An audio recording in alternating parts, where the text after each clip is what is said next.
Power point संक्षिप्त विवरण। इस वीडियो में हम लोग पावर पॉइंट के बारे में जानने वाले हैं। पावर पॉइंट प्रोफेशनल दिखने वाले स्लाइड तैयार करने का सरल, लचीला और शक्तिशाली साधन है। पावर पॉइंट स्लाइड्स को हैंडआउट्स के रूप में आसानी से प्रिंट किया जा सकता है और स्पीकर्स नोट्स जोड़े जा सकते हैं। माइक्रोसॉफ्ट पावर पॉइंट को शुरू करने के लिए start, all programmes, Microsoft office, Microsoft power point 2010। जब पावर पॉइंट 2010 खुल जाता है तब नए प्रेजेंटेशन में पहली स्लाइड के रूप में डिफ़ॉल्ट रूप से एक खाली टाइटल स्लाइड दिखाई देता है। अब उपयोगकर्ता एक प्रेजेंटेशन शुरू कर सकता है। एक खुले स्लाइड के लेआउट को बदलने के लिए होम टैब के नीचे लेआउट बटन पर क्लिक करें।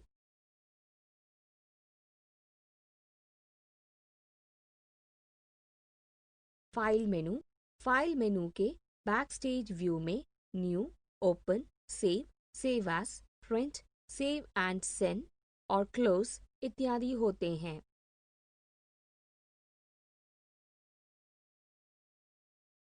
Quick access toolbar file menu के सबसे ऊपरी हिस्से में होता है। इसमें सेव, अनडू और रीडू बटन्स होते हैं।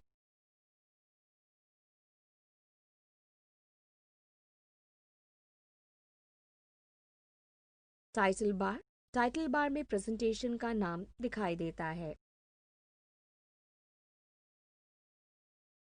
डायलॉग बॉक्स लॉन्चर कुछ समूह में नीचे दाएं कोने में एक डायलॉग बॉक्स लॉन्चर बटन होता है, जिसमें उस विशेष समूह के लिए एक डायलॉग बॉक्स विंडो में कई विकल्प दिखाई देंगे।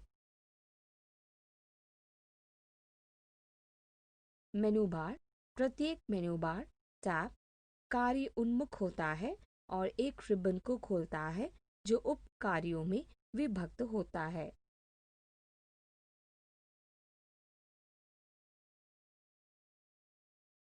नेविगेशन पेन डिफ़ॉल्ट रूप से यहाँ स्लाइडों के थंबनेल्स दिखाई देते हैं, जिससे एक स्लाइड को जल्दी से एक्सेस करने, स्लाइडों को फिर से व्यवस्थित करने और स्लाइडों को इंसर्टिंग और डिलीटिंग करने में मदद मिलती है।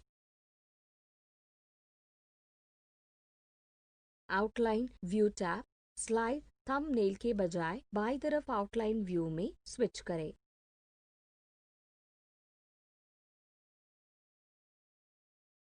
स्लाइड पेन में वर्तमान स्लाइड दिखाई देता है जहां उपयोगकर्ता काम कर रहा होता है।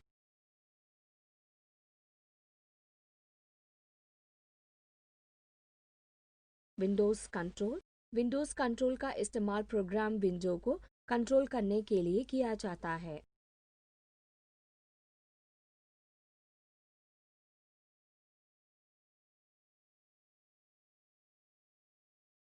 नोट्स पेन में उपयोगकर्ता अपने प्रेजेंटेशन नोट्स लिख सकते हैं।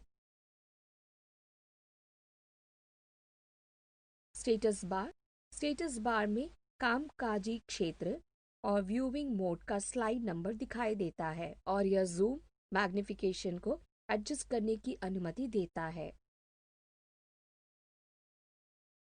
एक प्रेजेंटेशन तैयार करना। इस वीडियो में हम लोग एक प्रेजेंटेशन तैयार करने के तरीके के बारे में जानने वाले हैं। एक खाली ब्लैंक प्रेजेंटेशन तैयार करने की प्रक्रिया। एक प्रेजेंटेशन खोलें। फाइल मेनू में न्यू पर क्लिक करें।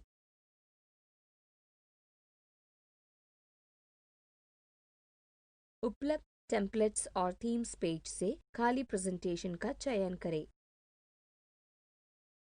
उसके बाद विंडो के बगल में मौजूद क्रिएट बटन पर क्लिक करें। खाली ब्लैंक प्रेजेंटेशन पेज दिखाई देगा। अब उपयोगकर्ता नया प्रेजेंटेशन शुरू कर सकता है। एक टेम्पलेट का इस्तेमाल करके एक प्रेजेंटेशन तैयार करने की प्रक्रिया। फाइल मेनू में न्यू पर क्लिक करें विंडो के दाईं तरफ उपलब्ध टेम्पलेट्स और थीम्स दिखाई देने लगते हैं। सैम्पल टेम्पलेट्स का चयन करें, उसके बाद ऑप्शन का चयन करें और फिर उनमें से किसी स्लाइड डिज़ाइन का चयन करें। उसके बाद टेम्पलेट्स की मदद से एक नया प्रेजेंटेशन तैयार करने के लिए क्रिएट बटन पर क्लिक करें। अब उपयोगकर्ता बस टेक्स्ट को एडिट करके इस टेम्पलेट का इस्तेमाल कर सकता है। एक प्रेजेंटेशन को सेव करने की प्रक्रिया। इस वीडियो में हम लोग एक प्रेजेंटेशन को सेव करने के तरीके के बारे में जानने वाले हैं। फाइल मेनू पर क्लिक करें और सेव या सेव एज बटन का चयन करें।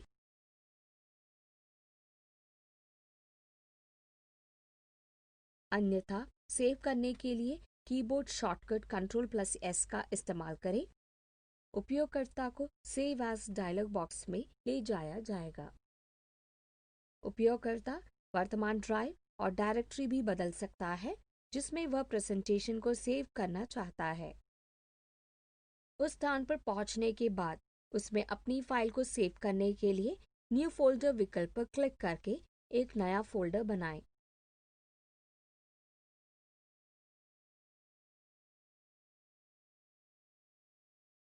File name save as dialog box में फाइल के लिए एक नाम टाइप करें और सेव एज टाइप लिस्ट में उपयोगकर्ता के मन वांछित फाइल फॉर्मेट का चयन करें और इसके बाद सेव पर क्लिक करें।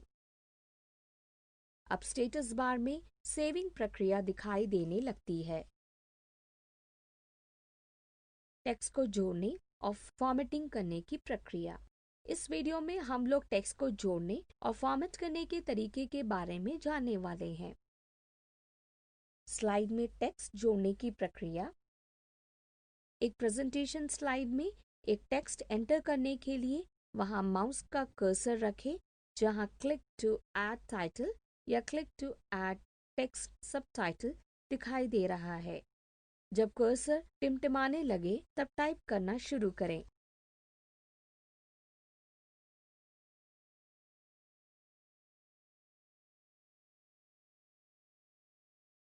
नए टेक्स्ट बॉक्स जोड़ना। इंसर्ट टैब में टेक्स्ट सेक्शन से टेक्स्ट बॉक्स पर क्लिक करें।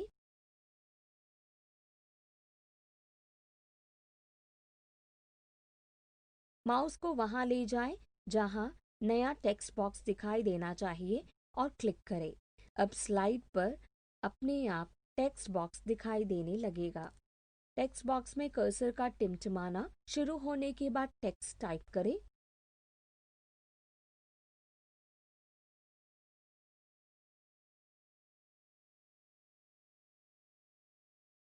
एक टेक्स्ट बॉक्स को मूव करना।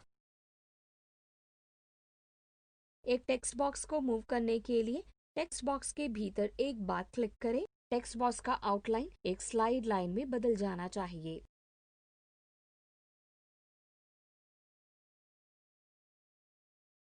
कर्सर भी 4 दांतों वाले तीर में बदल जाना चाहिए। अब टेक्स्ट बॉक्स को उपयुक्त स्थान पर ले जाने के लिए माउस का इस्तेमाल करें। टेक्स्ट को फॉर्मेट करना। एक टेक्स्ट का रंग बदलना। रंग बदलने के लिए टेक्स्ट को चयनित करना पड़ता है।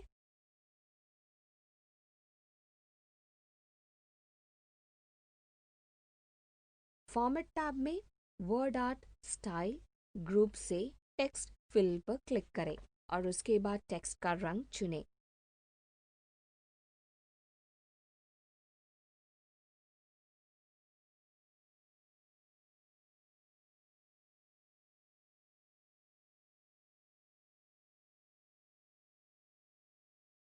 यदि उपयोगकर्ता ड्राइंग टूल्स या फॉर्मेट टैब्स को नहीं देख पा रहा है तो इस बात की जांच करें कि उपयोगकर्ता ने टेक्स्ट बॉक्स को चयनित किया है या नहीं।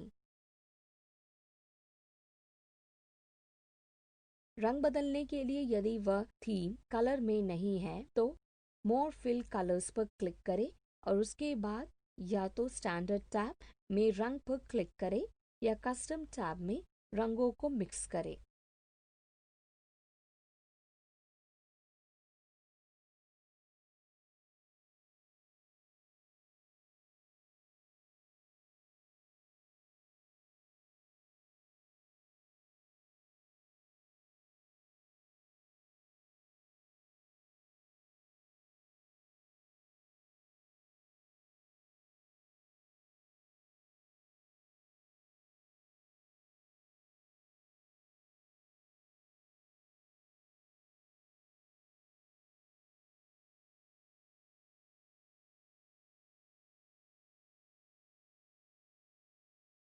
आउटलाइन टेक्स्ट रंग।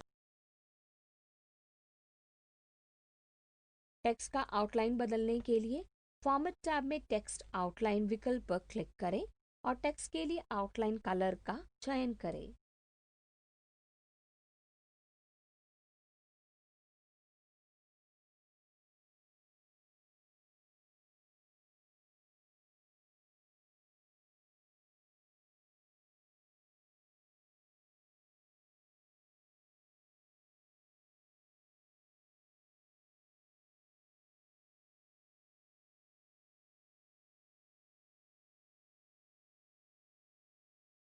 उपयोगकर्ता टेक्स्ट इफेक्ट्स विकल्प का इस्तेमाल करके टेक्स्ट में इफेक्ट्स भी डाल सकता है।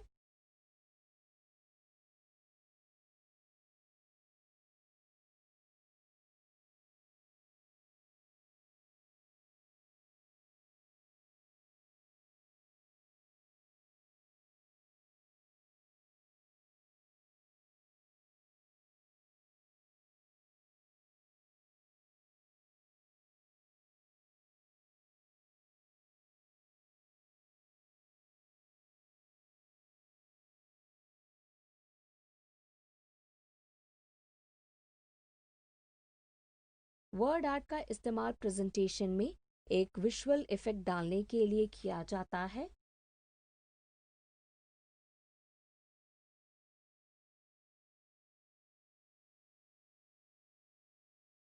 फॉर्मेट टैब में वर्ड आर्ट ग्रुप से स्टाइल का चयन करें।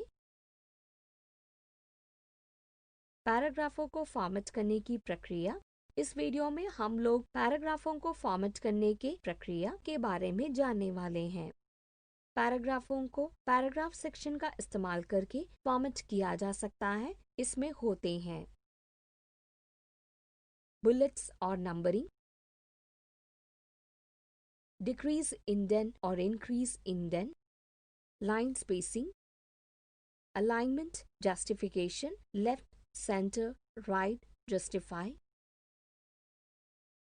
Columns, text direction, align text top, middle, bottom, convert to smart art, bullets और numbering,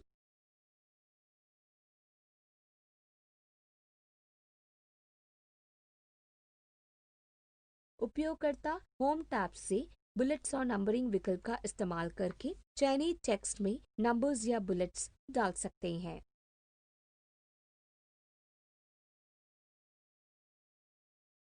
या बुलेट्स और नंबरिंग के साथ पैराग्राफ बनाने के लिए राइट माउस बटन दबाएं। एक चयनित टेक्स्ट में बुलेट्स डालने के लिए निम्नलिखित कार्य करें। पैराग्राफ्स को चयनित करें।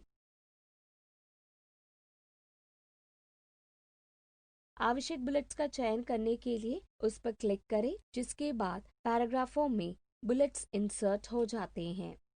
एक चयनित टेक्स्ट में नंबरिंग डालने के लिए निम्नलिखित कार्य करें।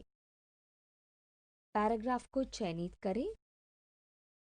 बुलेट के बगल में नंबरिंग ड्रॉप डाउन लिस्ट होता है।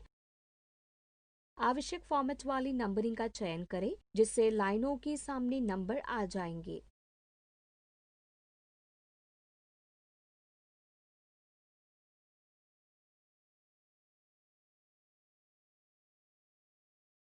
डिक्रीज इंडेंट और इंक्रीज इंडेंट। डिक्रीज इंडेंट और इंक्रीज इंडेंट का इस्तेमाल इंडेंट लेवल को घटाने और बढ़ाने के लिए किया जाता है। पैराग्राफ का चयन करें, उसके बाद इंक्रीज इंटेंट या डिक्रीज इंटेंट बटन पर क्लिक करें।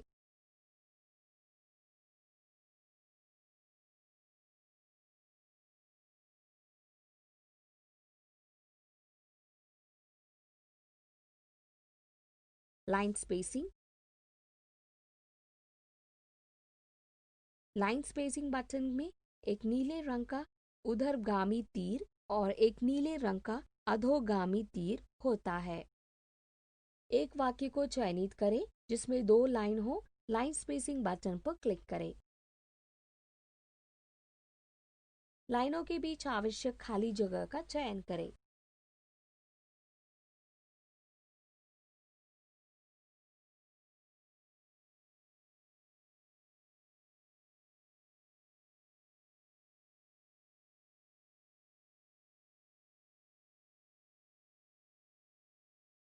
Alignment left, centre, right, justify. Alignment बदलने के लिए लाइन को चयनित करें और बदलाव करने के लिए विकल्प का इस्तेमाल करें। टेक्स्ट को बाईं तरफ संरेखित करने के लिए लेफ्ट अलाइन बटन का इस्तेमाल करें या Ctrl+L दबाएं।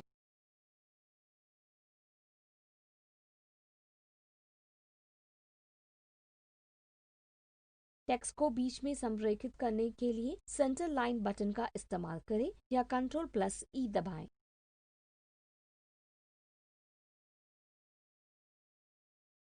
टेक्स्ट को दाईं तरफ संरेखित करने के लिए राइट अलाइन बटन का इस्तेमाल करें या Ctrl+R दबाएं।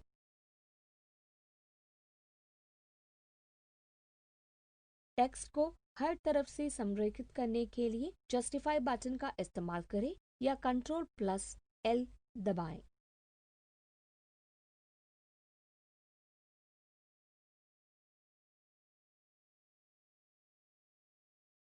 कॉलम्स।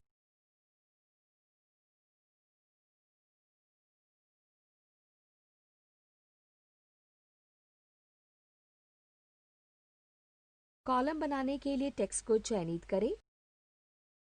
कॉलम्स बटन के ड्रॉप डाउन मेनू पर क्लिक करें।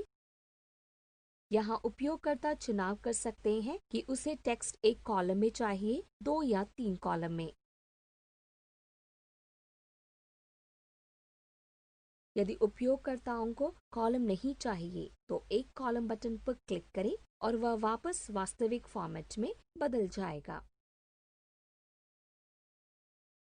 Text direction.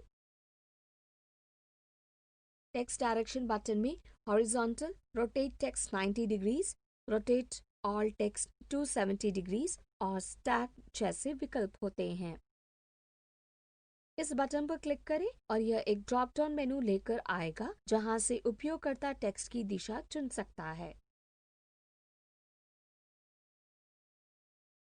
निचले हिस्से में मोर ऑप्शन से टेक्स्ट को और ज्यादा कस्टमाइज करने के लिए फॉर्मेट टेक्स्ट इफेक्ट्स विंडो खुल जाएगा।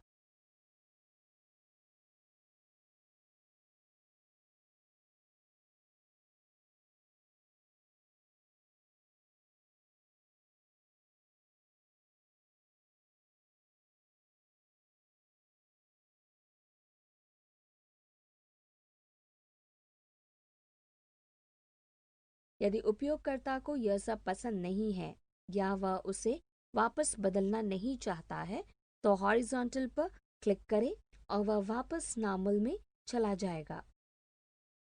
Align text top, middle, bottom. Align text button home tab में पैराग्राफ सेक्शन में रहता है। संरेखित किए जाने वाले टेक्स्ट को चयनित करें। यहाँ उपयोगकर्ता टेक्स्ट को ऊपर, बीच में या नीचे की तरफ संरेखित कर सकता है और जरूरत पड़ने पर यह और अधिक विकल्प देता है।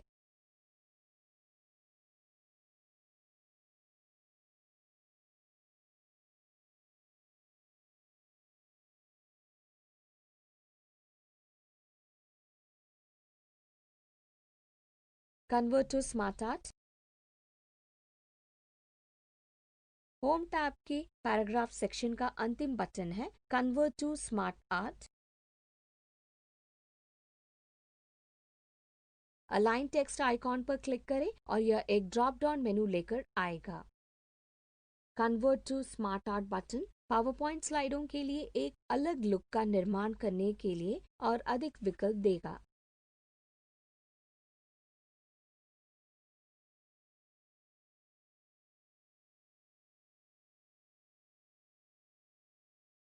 कोई भी स्मार्ट आर्ट विकल्प चुनें और अब पावर पॉइंट एक नया विंडो खोलेगा जिसमें टाइप टेक्स्ट हियर लिखा रहता है। टेक्स्ट एंटर करते समय यह उस स्लाइड पर अपने आप दिखाई देता है। अंत में उस लिस्ट को बंद कर दें।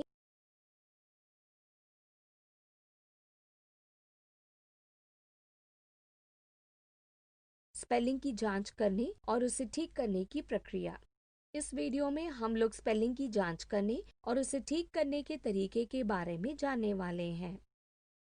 उपयोगकर्ता एक मेनू विकल्प के साथ एक प्रेजेंटेशन में स्पेलिंग की जांच कर सकता है। उपयोगकर्ता एक मेनू विकल्प के साथ एक प्रेजेंटेशन में स्पेलिंग की जांच कर सकता है। कोई शब्द टाइप करते समय गलत स्पेलिंग वाले शब्द और व्याकरण की दृष्टि से गलत शब्द के नीचे लाल या हरे रंग की एक लाइन आ जाती है।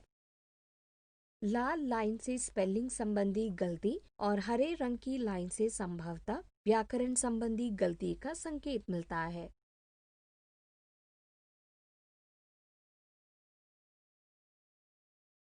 रेखांकित शब्द की स्पेलिंग को ठीक करने के लिए निम्नलिखित कार्य करें। क्विक एक्सेस टूलबार में स्पेलिंग विकल्प का चयन करें या F7 की दबाएं, जिससे स्पेलिंग डायलॉग बॉक्स दिखाई देता है जैसा कि आकृति 6.32 में दिखाई दे रहा है।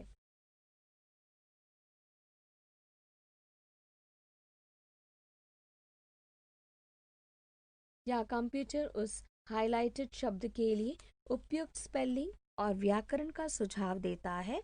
उपयोगकर्ता अपनी जरूरत के अनुसार उसे ठीक कर सकता है।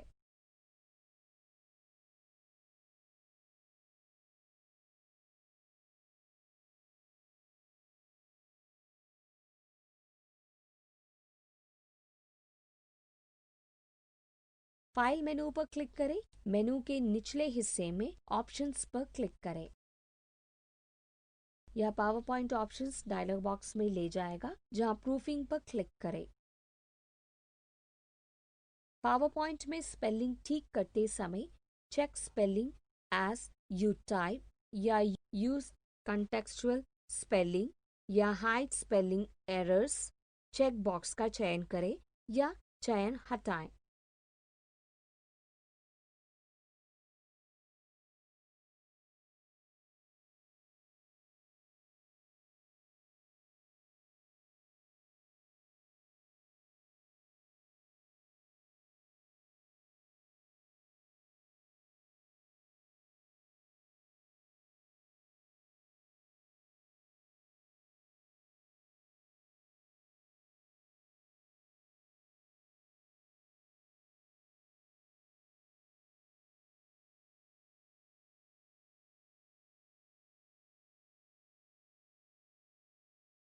नोट्स मास्टर बनाने की प्रक्रिया। इस वीडियो में हम लोग नोट्स मास्टर और हैंडआउट्स बनाने के तरीके के बारे में जानने वाले हैं। नोट्स मास्टर बनाने की प्रक्रिया। नोट्स का इस्तेमाल प्रत्येक स्लाइड में एक प्रेजेंटेशन के दौरान महत्वपूर्ण बातों को याद रखने के लिए किया जाता है। व्यू मेन्यू में मास्टर व्यूज ग्रुप से नोट्स मास्टर पर क्लिक करें। स्लाइड व्यू अब नोट्स व्यू में बदल जाता है। जरूरत के अनुसार स्लाइड नोट्स बॉक्स के स्थान को बदलें या उसका आकार बदलें।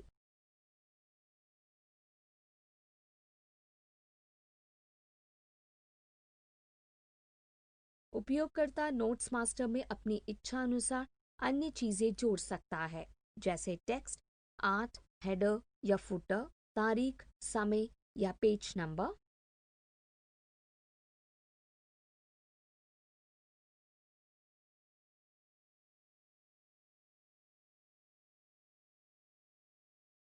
मौजूदा नोट्स को जरूरत के अनुसार बदला या डिलीट किया जा सकता है।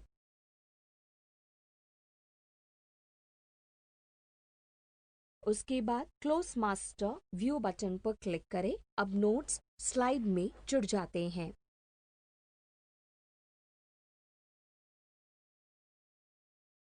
हैंडआउट्स बनाने की प्रक्रिया।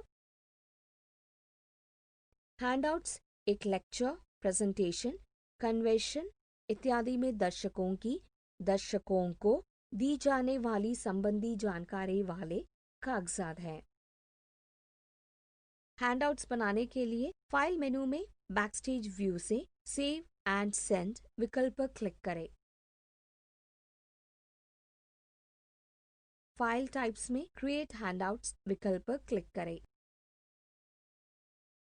उसके बाद माइक्रोसॉफ्ट वर्ड में हैंडआउट्स का निर्माण करने के लिए क्रिएट हैंडआउट्स विकल्प पर क्लिक करें।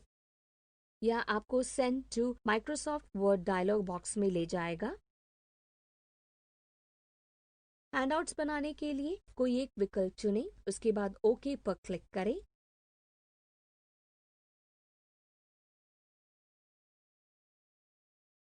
अब नोट्स के साथ सभी स्लाइड माइक्रोसॉफ्ट वर्ड में चले जाते हैं। उपयोगकर्ता यहाँ नोट्स भी जोड़ सकते हैं।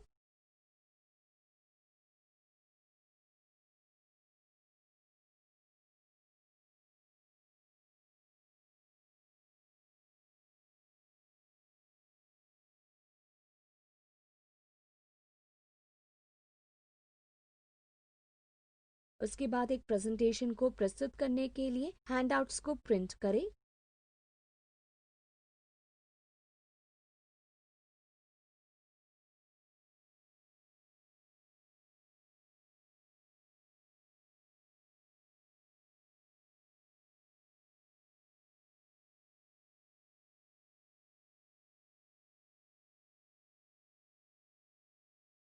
Drawing objects. इस वीडियो में हम लोग निम्नलिखित के बारे में जानने वाले हैं।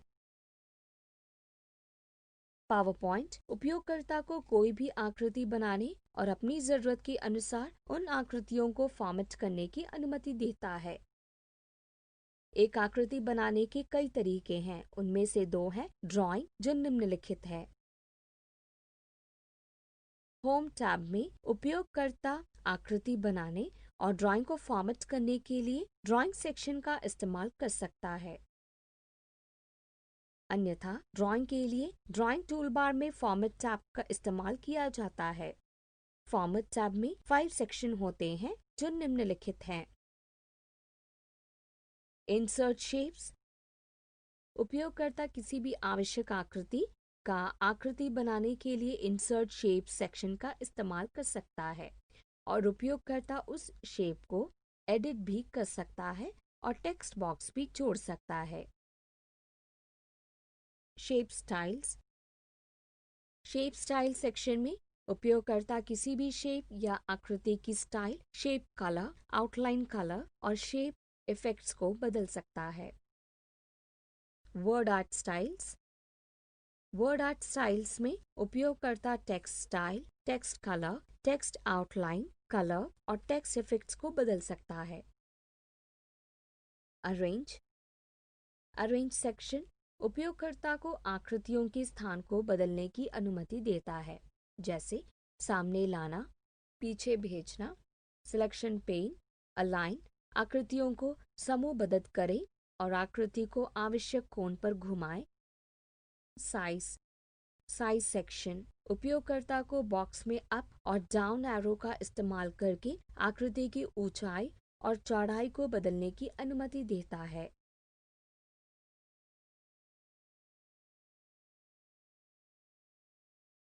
एक आकृति चुनें और उसे स्लाइड पर ड्रैग करें।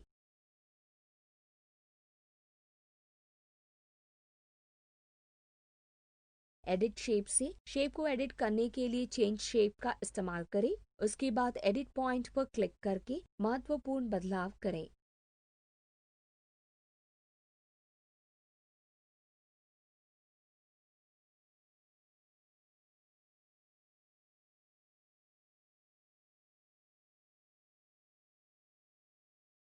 टेक्स्ट को वांछित स्लाइड में इंसर्ट करने के लिए टेक्स्ट बॉक्स बटन का इस्तेमाल करें।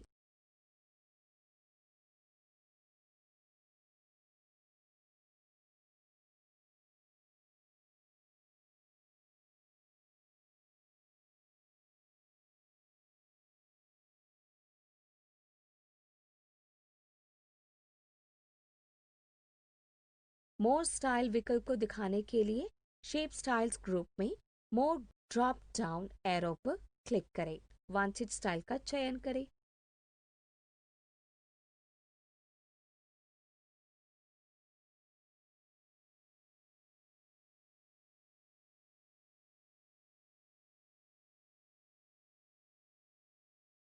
शेप फिल बटन पर क्लिक करें। लिस्ट से वांछित रंग का चयन करें। ड्रॉप डाउन मेनू से शेप आउटलाइन बटन पर क्लिक करें। उपयोगकर्ता आउटलाइन का रंग बदल सकता है।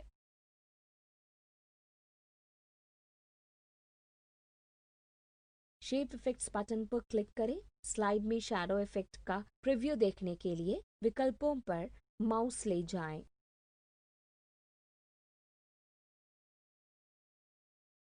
वांछित प्रभाव पर क्लिक करें।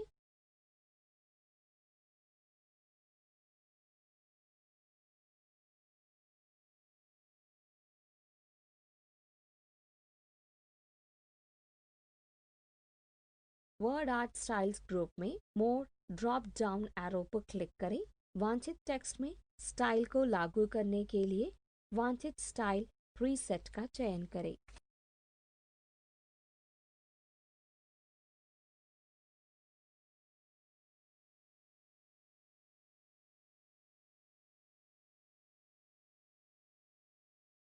टेक्स्ट फिल का इस्तेमाल करके टेक्स्ट में रंग भरें।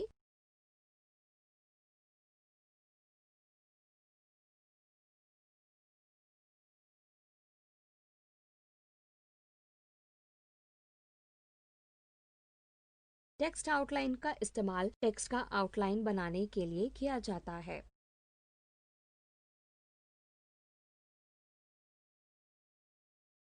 टेक्स्ट इफेक्ट्स वांछित इफेक्ट प्रीसेट का चयन करें। यह प्रभाव टेक्स्ट पर लागू हो जाएगा।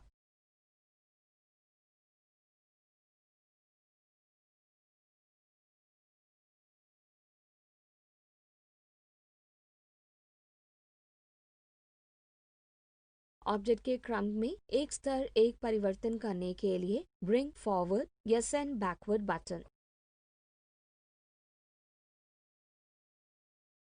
सिलेक्शन पेन पर क्लिक करें। दाईं तरफ सिलेक्शन और विजिबिलिटी पेन दिखाई देगा।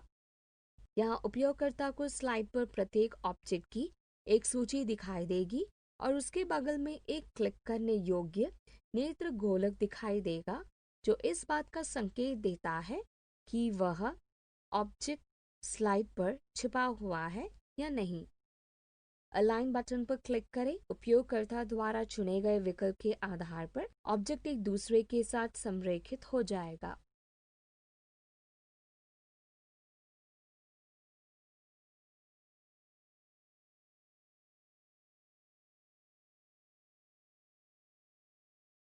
ग्रुप बटन पर क्लिक करें और ग्रुप का चयन करें। चयनित ऑब्जेक्ट्स अब समूहबद्ध हो जाएंगे।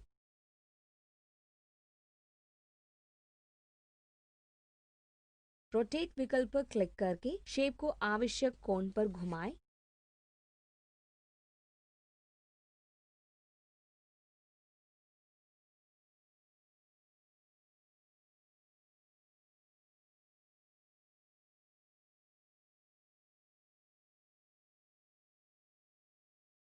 साइज ग्रुप में ऊंचाई और चौड़ाई की माप दर्ज करें, जिन्हें उपयोगकर्ता शेप या टेक्स्ट बॉक्स या वर्ड आर्ट को रीसाइज करना चाहता है।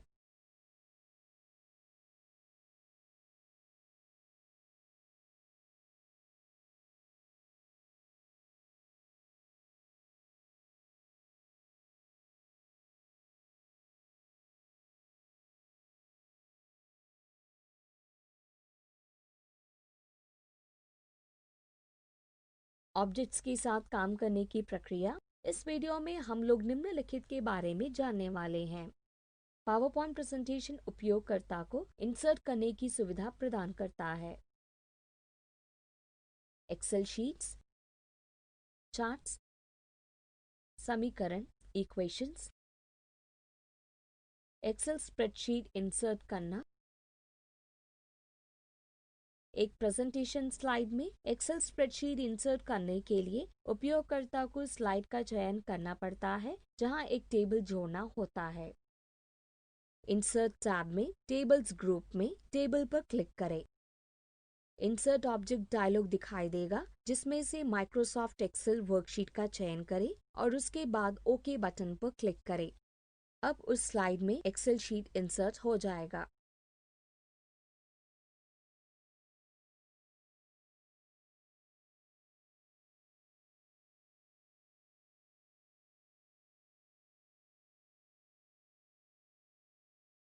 एक्सेल चार्ट इंसर्ट करना।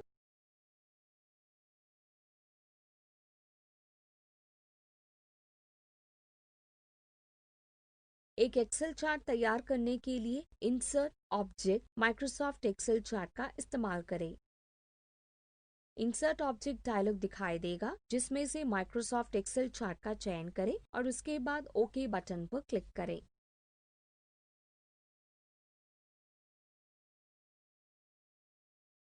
अब उस स्लाइड में एक्सेल चार्ट इंसर्ट हो जाएगा। एक प्रेजेंटेशन में फॉर्मूला इंसर्ट करने के लिए एक स्लाइड में एक मैथ ऑब्जेक्ट का निर्माण करने के लिए इंसर्ट ऑब्जेक्ट माइक्रोसॉफ्ट इक्वेशन का इस्तेमाल करें।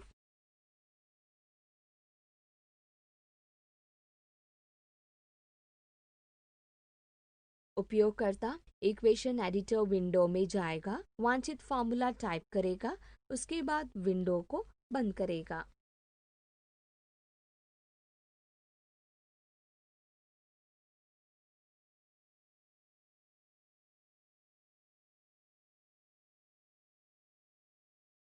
फॉर्मूला चयनित स्लाइड में दिखाई देगा।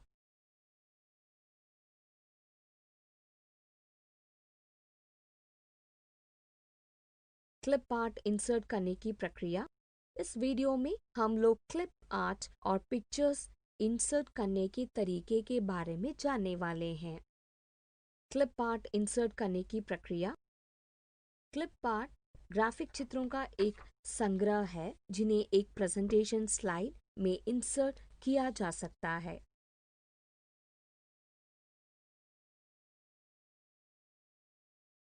एक स्लाइड में क्लिप आर्ट इंसर्ट करने के लिए इंसर्ट टैब से इमेज ग्रुप में क्लिप आर्ट बटन पर क्लिक करें।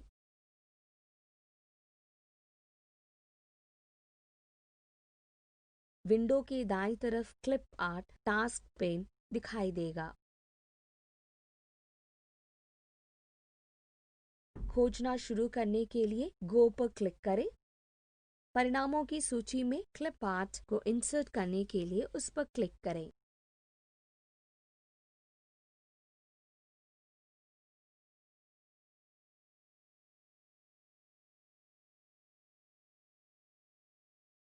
पिक्चर इंसर्ट करने की प्रक्रिया। स्लाइड पर क्लिक करें जहां पिक्चर जोड़ना है।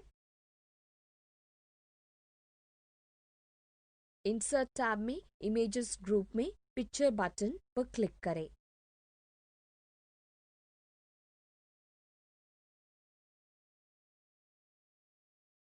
यह उपयोगकर्ता को इंसर्ट पिक्चर डायलॉग बॉक्स में ले जाएगा जहां से उपयोगकर्ता इंसर्ट करने के लिए आवश्यक चित्रों का चयन कर सकता है।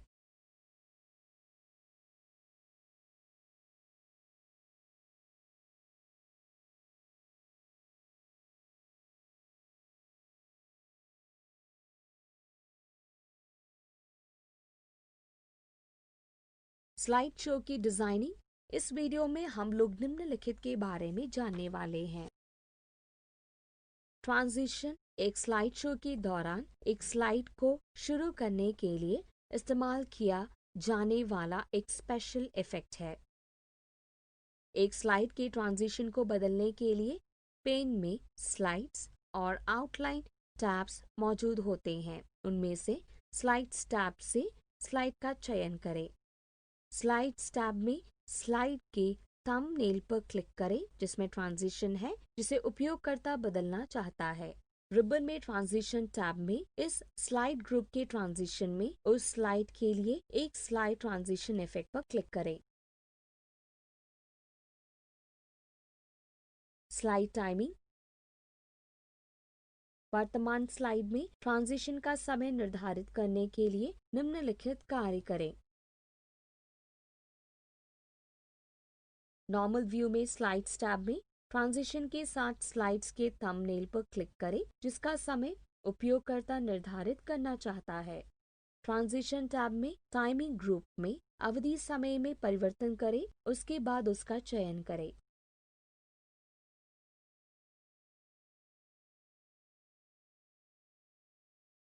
अब यह चयनित अवधि के साथ दिखाई देता है।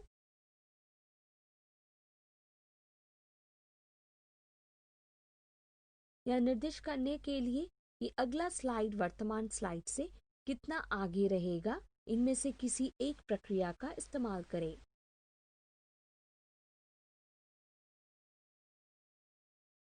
स्लाइड को आगे रखने के लिए माउस पर क्लिक करें।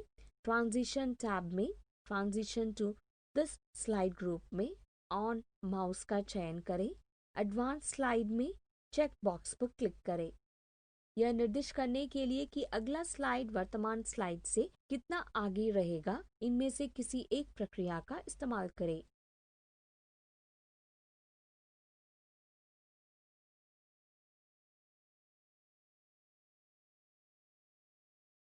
स्लाइड को एक निर्दिष्ट समय पर आगे रखने के लिए ट्रांजिशन टैब में ट्रांजिशन टू दिस स्लाइड में ट्रांजिशन स्पीड ड्रॉप डाउन सूची में ट्रांजिशन के लिए इनमें से एक उपयुक्त विकल्प का चयन करें। उपयोगकर्ता देख सकता है कि स्लाइड्स उपयुक्त समय के साथ मूव कर रहे हैं।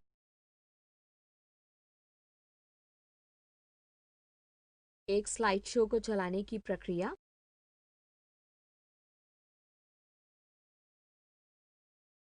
वर्तमान स्लाइड में ट्रांजिशन का समय निर्धारित करने के लिए निम्नलिखित कार्य करें। स्लाइड शो शुरू से का चयन करें।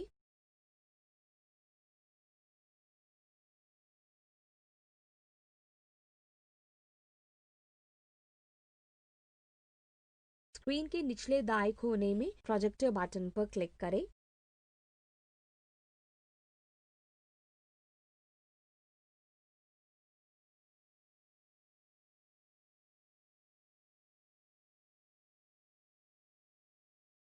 स्लाइड शो को चलाने के लिए F5 की दबाएं।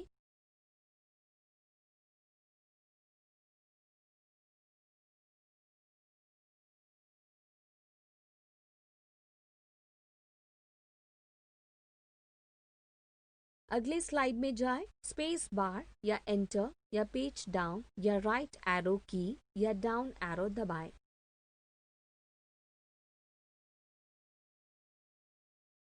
पिछले स्लाइड में जाएं, बैक स्पेस या पेज अप या लेफ्ट एरो की या अप एरो दबाएं। किसी भी समय एस्केप या ऑल्ट प्लस F4 दबाएं।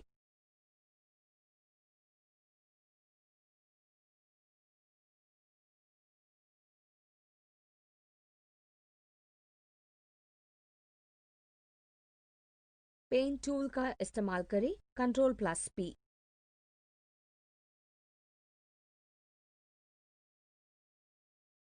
इरेज पेन E दबाएं।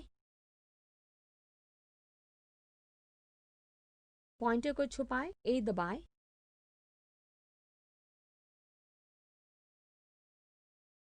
स्लाइडों को प्रिंट करने की प्रक्रिया। इस वीडियो में हम लोग निम्नलिखित के बारे में जानने वाले हैं।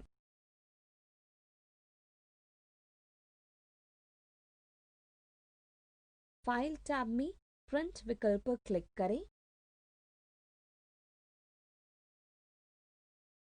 या कंट्रोल प्लस P दोनों को एक साथ दबाकर कीबोर्ड शॉर्टकट का इस्तेमाल करें। अब वर्ड डॉक्यूमेंट के दाहिनी तरफ प्रिंटिंग विकल्प दिखाई देगा। प्रिंट के अंतर्गत प्रिंट की जाने वाले प्रतिलिपि संख्या नंबर ऑफ कॉपीज सिलेक्ट करें। प्रिंट प्रिंटर से प्रिंटर का नाम चुनें। सेटिंग्स में पहली ड्रॉप डाउन सूची में 4 विकल्प होते हैं।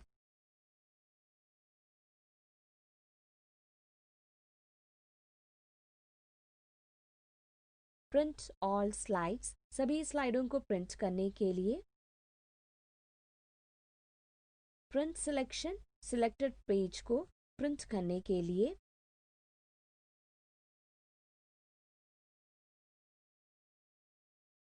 प्रिंट करंट स्लाइड वर्तमान स्लाइड को प्रिंट करने के लिए।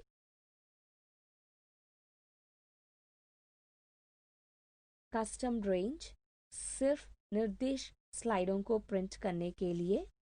टेक्स्ट बॉक्स में पेज नंबर द्वारा पेज निर्धारित किए जा सकते हैं। सारे परिवर्तन करने के बाद प्रिंट आउट लेने के लिए अंत में प्रिंट बटन पर क्लिक करें।